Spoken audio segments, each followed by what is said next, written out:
We double check all the stuff, but I guess the batteries still failed. I don't even know what happened. But continuing down our path. So we talked about property management, right? So for those of you tuning in for the first time, Mondays, 3:30 Central, typically run for about 30 minutes. And we do live Q&A and kind of talk about different topics. So this week we're talking about property management 101. Yep. And really, what does it look like from the syndicator's point of view, right? When do you involve them? What do you do with them? And kind of how does that relationship continue? Yep. So what we mentioned at the beginning, right? Very first time you're interviewing them. Once you've identified your property management company, the next time really is whenever you think you're close to having a deal under contract, right? Mm-hmm. Kind of helping validate the budget, talking to them. Have they managed that property before? Have they not, right? Really working through that. What do they think about the area? Do they like the deal? All that stuff. And then really from there, if you get the deal under contract, right, it's working through due diligence. Yep. What does, and all of the things that involve due diligence, right? They're helping validate things, they're helping doing lease audits, rent roll, unit walks, all of that stuff, right? Mm-hmm. And so that's where we left off, I think, right? Continue on. That's the major time that you're going to interact with your property management company. And then obviously after the takeover, that's the cadence is usually you're going to have weekly calls with them, right? Assume it's going to be 30 minutes to an hour, and if you have multiple properties, then it might be longer. Right, you're going to get at least your monthly reports, and then there's going to be emails and phone calls in between that. But usually there's going to be a weekly call, monthly financial reports that you're obviously dealing with your property management company on, right? So one of the big things that we wanted to cover today, though, is some tips on picking the right one, right?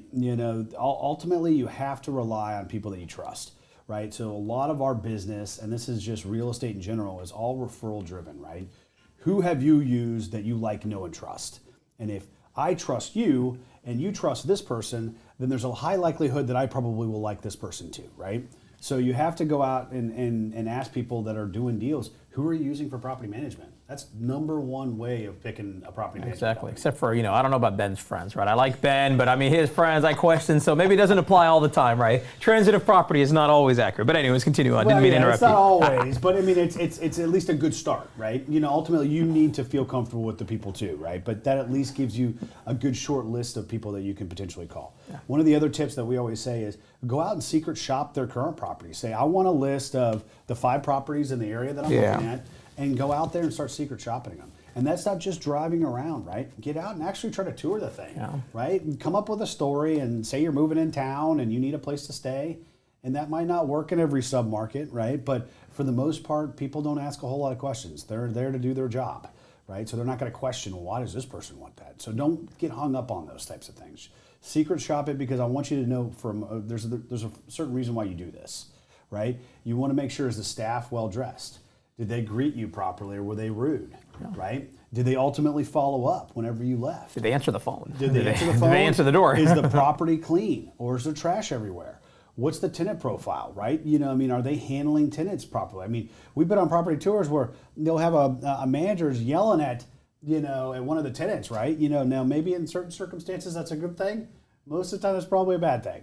Right? When there's an adversarial approach to property management, it usually never goes well. Right, so those are some tips, right, that you could use to potentially, my favorite story is I was touring a property and, the manager there, literally there's a kid that was going to throw the trash away into the trash bin, and along the way he kind of basically drops half of it. And the manager literally right there, hey, is that how your mom raised you? Is that how you're supposed to do it? No, all right, well, you should pick up your mess. And ultimately we hired that guy and he's a rock star. He cracked the whip. That's Abel. He did it in the right way. Yeah. Right? The other thing that I forgot to mention that's another good tip, right, is picking property management companies to do what you need them to do. So for example, right, you're not going to go pick Greystar to manage your Class C property, right? They are Class A operators. That's what they do. That's what they do best. They do it very, very well. That's why they're biggest in the business, right? You need Class C people to manage Class C deals. You also always want to err on the side of caution and usually get people that have experience in the submarket that you're in, right? It's not always the case, right? There might be a good reason that they can pull it off, but for the most part, you want to go, hey, if I'm looking in this submarket, they've already got deals in this submarket, that's a good thing, right? So that's another tip for picking the right property management company, right? Yeah. So how you can perform a successful multifamily takeover along with your property management company, right? It's one step at a time. That's the end. That's my answer. One step at a time, right? Right. No, but there's a lot that goes into it. So, takeover is not a trivial thing, right? And a good property management company has it buttoned up, right? We took over 4 properties in Dallas last week, week before last, and there's just a lot of moving parts. There's a ton of moving And so parts. first thing is important to have a checklist. So if you need a Yes. checklist, right, we have one, disruptequity.com/takeover checklist. Go there, you can download our checklist for free. Yep. And it kind of helps, and we started that from kind of what our property management company has, right? It helps kind of make sure you're not dropping the ball. There's 50 different things from, how do you plan, what documents you need to ask for, when do you ask for them, all of that. So definitely work through that. But takeover is really about taking control of the asset, right? From staff, from tenants and where they pay, to even vendors and contracts and all the other pieces. So. And one thing to note, folks, is that you're not going to be integrally, if you're really, really involved in this process, either A, it's a really small property, or B, you don't got the right property management company, because they should be handling all of this A to Z, and you're just there just to plug in the gaps, right? If they need something from, say, the seller whenever you're buying a deal, or they needed something from the former property management company, maybe you'll go chase after that, or you need something from the lender.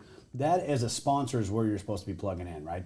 They are going to come in, they are going to hire, fire, retain the staff, right? They are going to get the utilities switched over. They are going to, onboard the staff. They're going to do the whole entire shebang. They're going to go over to the tenants. They're going to give them a letter and say, hey, now you're going to be paying us the rent, right? So they're going to handle all of this. So this is really, the takeover is just to make sure that the property management company is doing what they are supposed to be doing, right? Not necessarily what you're doing as a sponsor, as a syndicator. Yeah, and so really the perform a successful multifamily takeover is having your property management company lined up and figuring out whenever you close and they're ready. They're out there, they're on standby until you tell them, hey, we just took over. We just closed, go ahead and take over. Yeah, they'll be hovering too. They're literally like in the parking lot, right? Like, and then we'll give them the green light. Hey, we just closed, right? Because you can't technically take over something that you don't own just yet, right? So there's been times when it's 9 a.m. They're out on site, but we don't close until 2 p.m. right? And then they'll walk right in at 2 p.m. and if the staff is going to be retained, most of the time you already know that at this point, because as part of your due diligence, you're interviewing the staff. Yeah, you've asked for permission to interview the staff. You've already kind of figured out the owners told you who they want to keep, maybe on their payroll, and who they're who they're willing to let you interview. And so. So those are some just some things to kind of take into consideration when it comes to property management. So we have some questions that kind of came in prior to the show. Yeah, right? And so we'll go through those. For those of you just tuning in, Money Mondays, do them every Monday, 3:30 Central. We're talking about property management this time, but you can ask any question you want to know. So we're happy to kind of talk to that. So we'll go through a few of these, and if you guys have any questions, comments, go ahead and drop them. So. David, yes, it's Money Monday. Long time no see, Iggy. It's so a Monday, hope we're doing well. Yes, and we had some technical difficulties earlier, so we appreciate everybody hanging tight with us. So, how involved are syndicators within the takeover process? I'd say not very involved, right? Really it's the property management company's job to interview the staff. It's their job to set it up in their system. It's their job to have accountant ready. All the other pieces. As an owner, you're really focusing on closing during takeover. Yes. And you make a phone call, and 9 times out of 10, we've never closed on a deal in Houston ourselves, right? Yeah. And we've never had to go to a property for takeover, right?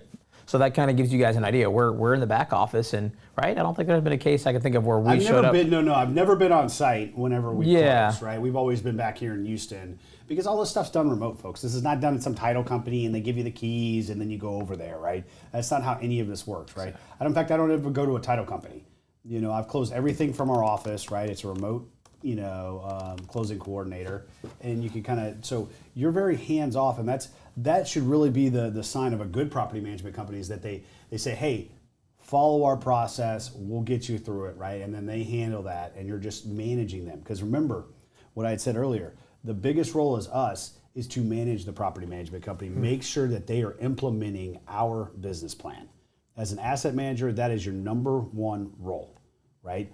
The property management company is the boots on the ground, right? So we should not be too involved in the takeover process, right? Unless you just want to be there, but most of the time you're going to be in the way anyway. So another question: biggest issues you've experienced in taking over a property? I have one story that's kind of tragic and somewhat funny. So we took over a property in San Antonio. I won't name the name of the property.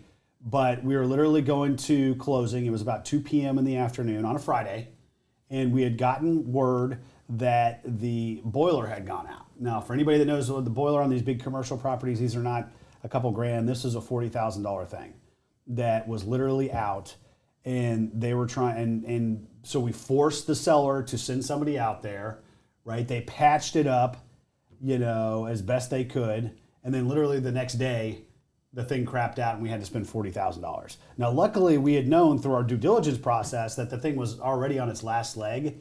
But it was funny that it was literally one of those things that was happening as we were trying to close. And I even tried calling the seller. And the guy they were out of California. They were a bigger shop. The guy was so taken aback that I'd actually found his number and called him and said, hey, we got a problem here, man. Like, we're not going to close this deal unless you guys get somebody out there.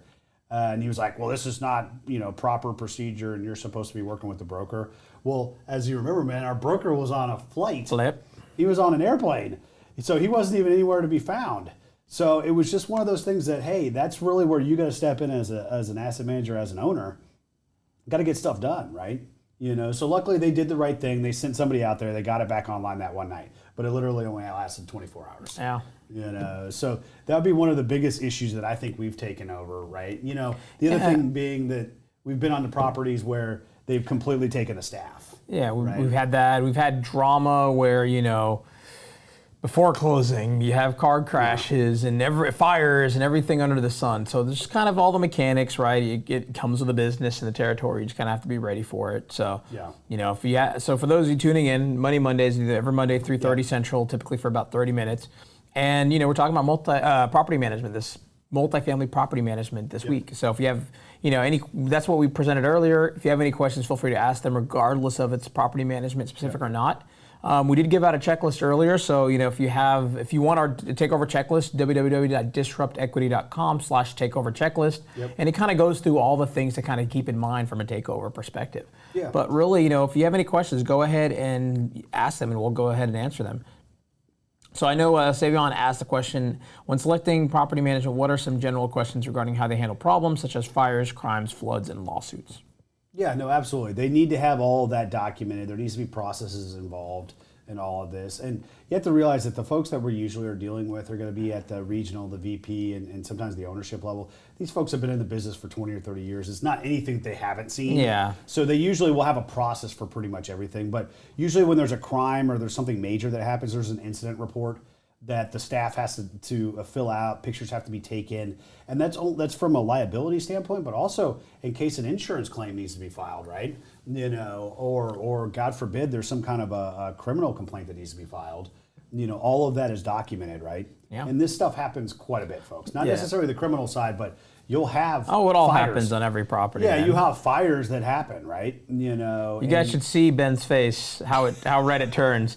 Whenever fires and all this stuff all happens in the same week, the flood comes in and puts the fire out. And in our business, you have good days and bad days, right? And so, but it comes with it, and it's about having a problem and working through it. So, like I tell everyone, no need to stress about it, but it's important to understand your property management company and just make sure that they know what they're doing, right? What's their experience, and I'll be surprised if any management company doesn't have a plan around what to do with the fires or what to do with crime, what to do with all these other things. They're just so common. Yeah, no, absolutely. And our business is just almost a monthly basis, right? Somewhere in our portfolio, something is happening. Yeah. So, But I know we missed a few folks. So if you guys have any additional questions, I don't know if anybody does. Yeah, if anyone has any questions, go ahead. Please, ask them in the comments. We're happy to answer them here live, whether it's about property management or something else. Feel free to ask. And so we'll take a deeper dive. Property management is probably something that we could have spent. Right now we focus more on the takeover part. I think a different conversation we'll have probably more on the asset management, property management relations. Operations right? Probably is a good topic. Just property management operations in general. So. We'll I guess we'll wrap up there, man. Yeah, if anyone has any questions, ask them now or forever hold your peace, because we will wrap this up in the next 2 minutes. All right. 2 minutes or 2 seconds? Next 2 minutes, 2 seconds, potato. So, whatever you want. No, and we want this to be interactive, folks. So ask questions, reach out to us. You can direct message us if there's something that you want us to talk about. It doesn't have to necessarily be multifamily. It could be real estate. It could be, being an entrepreneur, being a business owner. Best practices on that type of stuff, right? We're technology guys. We talk about technology too, right? So anything that that involves any of those topics, we'd love to talk about, right? Yep. But otherwise, if you guys can't tell, Ben's just itching to talk. Come on, give us some questions, guys. We're happy to talk. That's what we're all here for, right? But if you don't have any questions, any comments, we will keep going. Then we'll call it a day then. Oh, wait, we got one. Whoa. When choosing a securities attorney, doesn't matter if his background is drafting PPM, doesn't need to be multifamily specific. I would say yes. You want a securities attorney that knows how to draft PPMs. Not all attorneys are the same. They all do their specializations. But was the question if they're an SEC attorney but then don't do multifamily? I guess? No, that was just two questions. Okay, all right. Yeah, so the first part is, do you want one that has his background in drafting PPMs? Yes. Absolutely. Yes. There's there's a lot of compliance that you have to make sure you So do don't right. get your local attorney to try to draft something up because they've got a template. My brother-in-law's friend's sister's Don't husband do it. is a good Don't do it. attorney. It's not worth it because a lot of people try to save a couple $1,000 just to do it that way, or they'll find some template where they think they can draft the PPM on their own. Don't do it, folks. Yeah. Focus on the folks that know what they're doing with the SEC. Now, That's to the important. second half of the question, does it have to be multifamily specific? I'd say no. It's good to... It's nice to have some experience. Yeah, right? because they'll have some things in the there's some PPM nuances. that happened to them at a previous client that they're carrying forward and helping their other clients. But I would definitely want someone that has done PPMs and securities before. If I had to choose one, it'd be definitely the PPM. Yes. I would give up the multifamily experience. Yeah, that's less important than Absolutely. just knowing how to do a PPM, and that's and there's folks. If you guys want to reach out, we've got a good one, Dugan Kelly. Yeah. So yeah, let us know if we want to make introductions. Yeah. Otherwise, we can call it a wrap. If anyone has any more questions. All right, Money Mondays. Join us next week, folks. 3:30 p.m. Central Standard. Yeah, do we know what we're talking about next week? Because I don't know. Shannon, what are we talking about next week? Getting started in multifamily. Getting started in multifamily. That's a good one. Ooh, I like that one. So yeah, We come know a with your thing or two about questions, that one. folks. Happy to answer them, and look forward to seeing you next week. All right. Sounds good.